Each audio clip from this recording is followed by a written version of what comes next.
Kapit na tayo mag first harvest nito. So dito mga ka-farmers, may mga malaki na dito. Ma-harvest yan sa Sabado. Bukas mga ka-farmers, pwede na yun.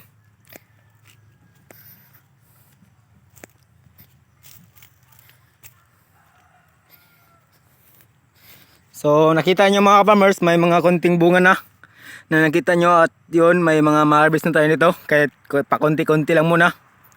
At ito, nagmanual tayo sa pagdilig ng tubig. Day, okay lang Day? Okay lang. So ayan, dinidiligan po namin yung puno nito para makaano po siya ng tubig mga ka-farmers, kasi mainit na talaga. You know, kulang Day? May tubig pa siyang isa. So yan mga ka-farmers. So nakikita nyo, marami talagang bunga na siya. So yan sa taas, pababa. Simula sa Y pruning tayo mga ka-farmers. At ito, nakikita nyo naman.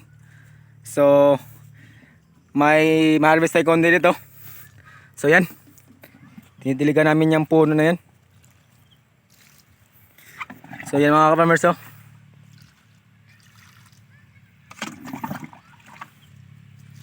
So ganun lang.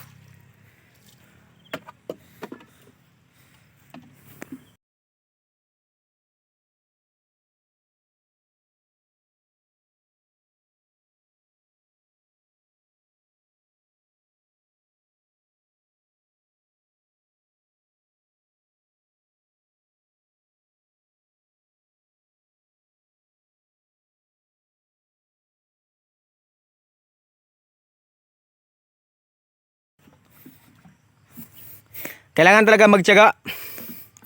Tis-tis pag may time. At pinapakita ko lang sa inyo yung mga ginagawa namin dito, para naman po masabi nyo naman na mabait kami. Ni joke lang. So makita nyo mga ka-farmers, oh, yung bunga natin sa talong natin. Yan, nakita nyo, pwede na ma-harvest yan bukas, Vernis. So yan, bukas mga ka-farmers. At dito may mga kasunod dito mga ka-farmers. Ayan, yung first bunga talaga niya ay ma-harvest na to.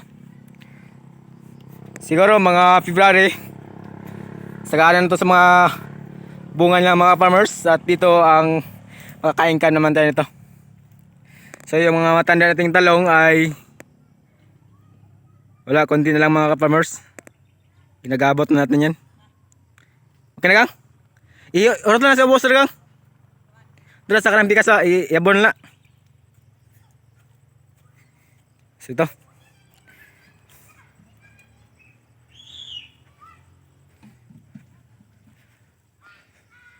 So morning karon ang atong gingon nga paningkamot lang. You know.